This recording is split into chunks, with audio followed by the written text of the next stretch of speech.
Kabuki Quantum Fighter is a game that should have been huge. It had intense action, inventive level designs, a cinematic story, and a premise that's a lot deeper than you might expect. It was also a hit with the critics, ranking as Electronic Gaming Monthly's 5th best reviewed game of 1991.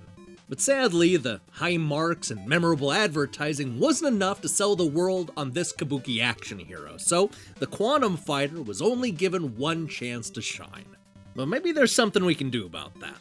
Turn back now if you don't want to know what happens next, because today we're going to spoil the story and ending for Kabuki Quantum Fighter on the Nintendo Entertainment System. This is Game Over, the early years.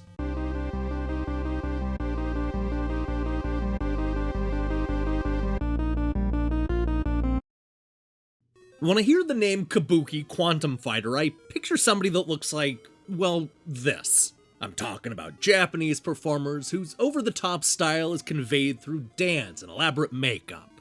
But when American gamers turned on their NES for the first time, they were introduced to Scott O'Connor, a 25-year-old colonel who looks a lot like Steve Rogers before the serum. He's been chosen by the Army's Nerd Division to test out the experimental machine that will literally transform his body and mind into a computer. You see, it's probably worth mentioning that a virus or something has infiltrated the government's defense computer, leaving the world defenseless against an all-out nuclear war. Instead of hiring a hacker or getting the Geek Squad involved, the Army has decided to send somebody into the computer to fight the virus. And that's where Scott O'Connor comes in.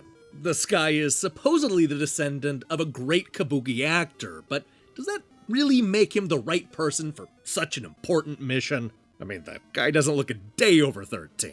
Hell, it's a 15-year-old kid named Bobby Yano in the Japanese version, and even he looks like he's been shaving longer than Scott.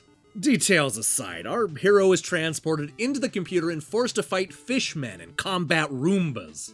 And those aren't the only crazy characters you'll face, because the first level alone is made up with dogs, robots, and decapitated heads that breathe fire. And don't even get me started on the beating hearts in the background. I don't know what Scott was expecting when he signed up to fight inside of a computer, but I'm guessing this isn't it.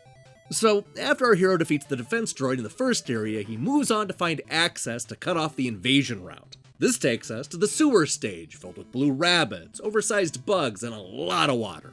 There are skulls in the background laughing at you and floating mouths looking to bite our Kabuki character. It's a real nightmare.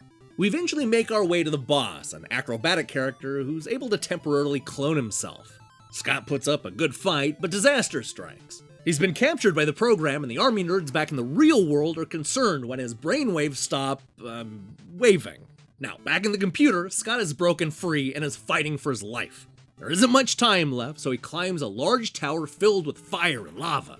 The team back home is relieved to see that our hero has found a new path and successfully linked himself with the outside world. Unfortunately, the bad news is that the exit has been sealed and Scott is going to need to find a new way home. And to make things worse, the Hyperion satellite has come online and started to act funny. Team Flesh and Blood are rightly worried that the computer is planning a counterattack, so it's up to Scott to defeat the virus in Area 5. This is a challenging fight through a digital forest. It's probably the creepiest stage yet, and that's saying something. But there's no time to try to explain what's going on here, because there's a giant robot boss standing between us and the Hyperion satellite. We win, but something's wrong. The computer has locked us out of destroying the satellite, and the only way to save civilization is to transfer Scott to the Hyperion mainframe. This pits the Colonel against an alien virus, and the stakes could not be higher. After an epic battle that requires equal parts memorization and skill, we defeat the virus, and here's what happens next.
Kabuki Quantum Fighter is a great example of how you can turn a simplistic premise into something a lot deeper and meaningful than anyone would have expected.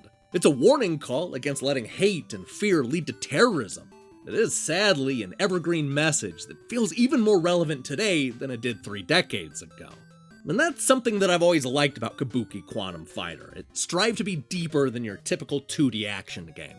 There's an example of that early on when the cinema wonders what this kind of experimental technology will do to Scott's mind. The game specifically ponders what the Colonel will be like when he returns, suggesting that maybe the mission would change or remove his humanity.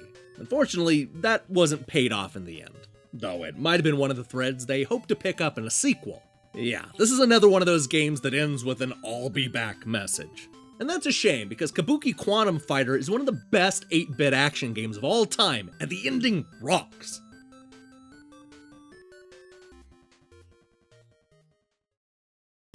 Hey, thanks for watching this episode of Game Over, The Early Years. If you liked what you saw here, then you should know that we post new episodes every Monday. Now, here's the question I have for you. What one-and-done game deserves to become a full franchise? Let me tell you, Kabuki should have spawned a bunch of sequels. And the same goes for Dynamite Headdy, Gunsmoke, and Jammer Lammy. Let me hear your thoughts in the comments below. In other news, I'm currently in the middle of cleaning out my 2018 backlog, so expect reviews of Battle, Princess Madeline, and Hellfront Honeymoon this week, along with a brand new game show that I'll tell you more about in the coming days. In the meantime, I strongly recommend you click that subscribe button and support what we're doing here. Until then.